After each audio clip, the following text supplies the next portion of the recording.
and welcome back to another new video. So I hope you all are having a good time by the grace of Almighty. And yes, like as always, I'm also very fine. Today in this video I'm going to share with you about a very important lesson of English grammar, and that is present indefinite tense. Actually আজকের ভিডিওতে আমরা present indefinite tense এর কিছু translation নিয়ে আলোচনা করব. So let's get started for this topic. Now the first example is আমি তোমার বাবাকে চিনি. এটা প্রেজেন্ট ইনডেফিনিট টেন্স, কারণ ক্রিয়াপদের শেষে আছে দন্ত ন, আর ক্রিয়াপদের শেষে দন্ত ন থাকলে প্রেজেন্ট ইনডেফিনিট টেন্স হয়। আর এই সেন্টেন্সটাকে আমরা যদি প্রেজেন্ট ইনডেফিনিট টেন্সের স্ট্রাকচার অনুযায়ী ট্রান্সলেশন করি, প্রথমে আমাদেরকে লিখতে হবে সাবজেক্ট। সাবজেক্ট হচ্ছে আমি, আমি মানে হচ্ছে আই। তারপরে আমরা লিখব ভার্বের প্রেজেন্ট ফর্ম, ভার্বটা হচ্ছে চিনি, চিনি মানে হচ্ছে নো। তারপরে আমাদেরকে লিখতে হবে অবজেক্ট, অবজেক্টটা হচ্ছে তোমার বাবাকে, তোমার বাবাকে মানে হচ্ছে ইয়োর ফাদার। তো আমি তোমার বাবাকে চিনি মানে হচ্ছে I know your father. The next one is লোকজন তাকে মিথ্যাবাদী বলে ডাকে। এটাও প্রেজেন্ট ইনডেফিনিট টেন্স, কারণ ক্রিয়াপদের শেষে আছে এ। আর এই সেন্টেন্সটাকে ট্রান্সলেশন করতে হলে প্রথমে লিখতে হবে সাবজেক্ট, সাবজেক্ট হচ্ছে লোকজন, লোকজন মানে হচ্ছে পিপল। তারপরে আমাদেরকে লিখতে হবে ভার্বের প্রেজেন্ট ফর্ম, ভার্বটা হচ্ছে ডাকে, ডাকে মানে হচ্ছে কল। তারপরে আমরা লিখব অবজেক্ট, আর অবজেক্টগুলোর মধ্যে একটা হচ্ছে তাকে, তাকে মানে হচ্ছে হিম, আর আরেকটা হচ্ছে মিথ্যাবাদী, মিথ্যাবাদী মানে হচ্ছে এ লায়ার। তো হিম, হিম অবজেক্টটা যেহেতু ইনডিরেক্ট অবজেক্ট মানে ব্যক্তিবাচক অবজেক্ট, সেজন্য আমাদেরকে সবার আগে হিমটাকে ভার্বের কাছাকাছি লিখতে হবে, আর এ লায়ার সবার লাস্টে লিখতে হবে। তো লোকজন তাকে মিথ্যাবাদী বলে ডাকে মানে হচ্ছে people call him a liar. তারপর সেন্টেন্সটা হচ্ছে চোরিলাল গাড়ি চুরি করে। এটা প্রেজেন্ট ইনডেফিনিট টেন্স, কারণ ক্রিয়াপদের শেষে আছে এ। আর এই সেন্টেন্সটাকে যদি ট্রান্সলেশন করি, প্রথমে লিখতে হবে সাবজেক্ট, সাবজেক্ট হচ্ছে চোরিলাল, চোরিলাল মানে হচ্ছে চোরিলাল। আর তারপরে আমাদেরকে লিখতে হবে ভার্বের প্রেজেন্ট ফর্ম, ভার্বটা হচ্ছে চুরি করে, চুরি করে মানে হচ্ছে চুরি করা, আর চুরি করা মানে হচ্ছে স্টিল, আর স্টিলের প্রেজেন্ট ফর্ম হচ্ছে স্টিল। এখন চোরিলাল যেহেতু থার্ড পারসন সিঙ্গুলার নাম্বার, সেজন্য ভার্বের সাথে এস বাই এস যোগ করতে হবে, আর আমরা স্টিলের সাথে সেজন্য এস যোগ করেছি। তারপরে আমাদেরকে লিখতে হবে অবজেক্ট, অবজেক্টটা হচ্ছে গাড়ি, গাড়ি মানে হচ্ছে দ্য কার। তো চোরিলাল গাড়ি চুরি করে মানে হচ্ছে Chorilal steals the car. The next one is Sagar একটি গ্রামে বসবাস করে। এটাও প্রেজেন্ট ইনডেফিনিট টেন্স, কারণ ক্রিয়াপদের শেষে আছে এ। আর এই সেন্টেন্সটাকে ট্রান্সলেশন করতে হলে প্রথমে আমাদেরকে লিখতে হবে সাবজেক্ট, সাবজেক্ট হচ্ছে সাগর, সাগর মানে সাগর। তারপর হচ্ছে ভার্বের প্রেজেন্ট ফর্ম, বসবাস করে মানে হচ্ছে লিভ, আর লিভের প্রেজেন্ট ফর্ম হচ্ছে লিভ। এখন সাগর সাবজেক্টে যেহেতু থার্ড পারসন সিঙ্গুলার নাম্বার, সেজন্য আমাদেরকে ভার্বের সাথে এস বা ইএস যোগ করতে হবে। এখন লিভের সাথে কি আমরা এস যোগ করব নাকি ইএস যোগ করব, এই জায়গায় অনেকের সমস্যা থাকতে পারে। সেজন্য আমাদেরকে এস বা ইএস যোগ করার নিয়মটা মনে রাখতে হবে। আর এস বা ইএস যোগ করার নিয়মটা হচ্ছে যে যদি কোনো ভার্বের শেষে S, double S, S H, C H, O X Z থাকে, তাহলে ইএস, আর না থাকলে শুধুমাত্র এস যোগ করতে হয়।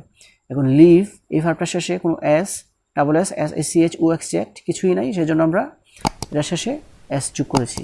তো সাগর লিভস। তারপর আমরা লিখব অবজেক্ট, অবজেক্ট হচ্ছে একটি গ্রামে, একটি গ্রামে মানে হচ্ছে ইন এ ভিলেজ।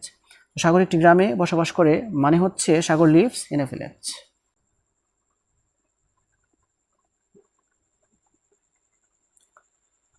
তারপর সেন্টেন্সটা হচ্ছে শিশুরা রাস্তা পার হয়। এটাও প্রেজেন্ট ইনডেফিনিট টেন্স, কারণ ক্রিয়াপদের শেষে আছে অন্তস্থ ও। আর এই সেন্টেন্সটাকে আমরা যদি ট্রান্সলেশন করি, প্রথমে আমাদেরকে লিখতে হবে সাবজেক্ট, সাবজেক্ট হচ্ছে শিশুরা, শিশুরা মানে হচ্ছে দ্য চিলড্রেন্স। তারপরে আমরা লিখব ভার্বের প্রেজেন্ট ফর্ম, ভার্বটা হচ্ছে পার হয় মানে হচ্ছে পার হওয়া, আর পার হওয়া মানে হচ্ছে ক্রস, আর ক্রসের প্রেজেন্ট ফর্ম হচ্ছে cross.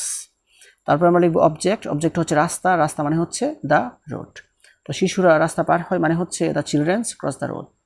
The next one is তারা পার্কে হাঁটে। এটা প্রেজেন্ট ইনডেফিনিট টেন্স, কারণ ক্রিয়াপদের শেষে আছে এ, যদিও সরাসরিভাবে নেই কিন্তু উজ্জ্বভাবে আছে, আর উজ্জ্বভাবে থাকলেও প্রেজেন্ট ইনডেফিনিট টেন্স হয়। আর এই সেন্টেন্সটাকে আমরা যদি ট্রান্সলেশন করি, প্রথমে আমাদেরকে লিখতে হবে সাবজেক্ট, সাবজেক্ট হচ্ছে তারা, তারা মানে হচ্ছে দে। তারপরে আমরা লিখবো ভার্বের প্রেজেন্ট ফর্ম, ভার্বটা হচ্ছে হাঁটে, হাঁটে মানে হচ্ছে ওয়াক, আর ওয়াকের প্রেজেন্ট ফর্ম হচ্ছে ওয়াক। আর তারপরে আমরা লিখবো অবজেক্ট, অবজেক্ট হচ্ছে পার্কে, পার্কে মানে হচ্ছে ইন দ্য পার্ক। তো তারা পার্কে হাঁটে মানে হচ্ছে they walk in the park. তারপর সেন্টেন্সটা হচ্ছে সে তোমাকে পছন্দ করে। এটাও প্রেজেন্ট ইনডেফিনিট টেন্স, কারণ ক্রিয়াপদের শেষে আছে এ। আর এই সেন্টেন্সটাকে ট্রান্সলেশন করতে হলে প্রথমে লিখতে হবে সাবজেক্ট, সে হচ্ছে হি। তারপর আমরা লিখবো ভার্বের প্রেজেন্ট ফর্ম, পছন্দ করে, পছন্দ করে মানে হচ্ছে লাইক, আর লাইকের প্রেজেন্ট ফর্ম হচ্ছে লাইক। এখন হি সাবজেক্টে যেহেতু থার্ড পারসন সিঙ্গুলার নাম্বার, সেজন্য আমাদেরকে ভার্বের সাথে এস বা ইএস যোগ করতে হবে। এখন আমরা কি এস যোগ করব নাকি ইএস যোগ করব? এখন লাইক ভার্বের শেষে যেহেতু S, double S, S H C H O X Z এগুলোর মধ্যে কিছু নাই, সেজন্য আমাদেরকে লাইক ভার্বের শেষে এস যোগ করতে হবে। তো হি লাইকস, তারপর আমরা লিখবো অবজেক্ট, অবজেক্ট হচ্ছে তোমাকে, তোমাকে মানে হচ্ছে ইউ, সে তোমাকে পছন্দ করে মানে হচ্ছে হি লাইকস ইউ। তারপরে সেন্টেন্সটা হচ্ছে গরু আমাদেরকে দুধ দেয়, এটা প্রেজেন্ট ইনডেফিনিট টেন্স কারণ ক্রিয়াপদের শেষে আছে অন্তস্থ ও। আর এই সেন্টেন্সটাকে আমরা যদি ট্রান্সলেশন করি, প্রথমে আমরা লিখবো সাবজেক্ট, সাবজেক্ট হচ্ছে গরু, গরু মানে হচ্ছে দা কাউ। তারপরে আমরা লিখবো ভার্বের প্রেজেন্ট ফর্ম, ভার্বটা হচ্ছে দেয়, দেয় মানে হচ্ছে গিভ, আর গিভের প্রেজেন্ট ফর্ম হচ্ছে গিভ। এখন দা কাউ সাবজেক্টে থার্ড পারসন সিঙ্গুলার নাম্বার হওয়ার কারণে গিভের সাথে আমাদেরকে এস যোগ করতে হবে, দা কাউ গিভস। তারপরে আমাদেরকে লিখতে হবে অবজেক্ট। এখন অবজেক্টগুলোর মধ্যে একটা হচ্ছে আমাদেরকে মানে আস, আর একটা হচ্ছে দুধ, দুধ মানে হচ্ছে মিল্ক।